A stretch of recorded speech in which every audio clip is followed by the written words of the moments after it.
12 लाख तक की कमाई पर अब जीरो टैक्स।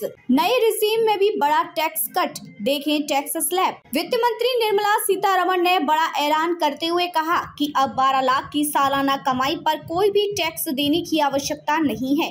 वहीं स्टैंडर्ड डिडक्शन को 75,000 रुपए रखा गया है, जबकि ओल्ड टैक्स रिजीम में कोई बदलाव नहीं किया गया है। वित्त मंत्री निर्मला सीतारमण ने बड़ा ऐलान करते हुए कहा कि अब 12 लाख की सालाना कमाई पर कोई भी टैक्स देने की आवश्यकता नहीं है। यह बदलाव न्यू टैक्स व्यवस्था के तहत की गई है। इससे पहले 7 लाख की कमाई पर कोई टैक्स नहीं देना होगा। स्टैंडर्ड डिडक्शन को 75,000 रुपए ही रखा गया है। वित्त मंत्री निर्मला सीतारमण के इस बड़े ऐलान के बाद अब मिडिल क्लास को बड़ी राहत मिली है। सालाना 12 लाख तक की अगर कोई व्यक्ति कमाई करता है तो उसे एक भी रुपए का टैक्स देने की आवश्यकता नहीं होगी, लेकिन अगर 12 लाख रुपए से एक भी रुपए ज्यादा होता है तो टैक्स भरना होगा। गौरतलब है कि पिछले बजट 2024 में वित्त मंत्री निर्मला सीतारमण ने नए टैक्स रिजीम में बड़ा तोहफा देते हुए स्टैंडर्ड डिडक्शन की लिमिट को बढ़ा दी थी। यह लिमिट 50,000 रुपए से बढ़ाकर 75,000 रुपए कर दी गई थी। अब एक बार फिर मिडिल क्लास को तोहफा देने के लिए नए टैक्स स्लैब में बड़ा बदलाव किया गया है।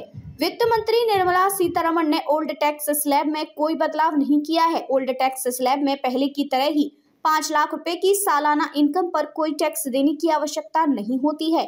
वहीं 50,000 रुपए का स्टैंडर्ड डिडक्शन भी है।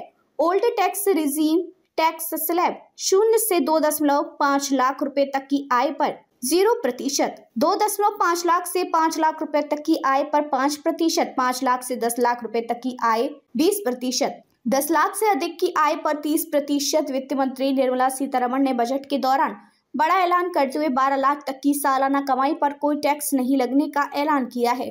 वहीं स्टैंडर्ड डिडक्शन को 75,000 रुपए रखा गया है। ऐसे में देखा जाए तो 12,75,000 रुपए पर अब कोई टैक्स देने की आवश्यकता नहीं होगी। इसका मतलब है कि जिनकी सालाना इनकम 12,75,000 रुपए है, उन्हें एक भी रुपए का टैक्स देने की जरूरत नहीं पड़ेगी।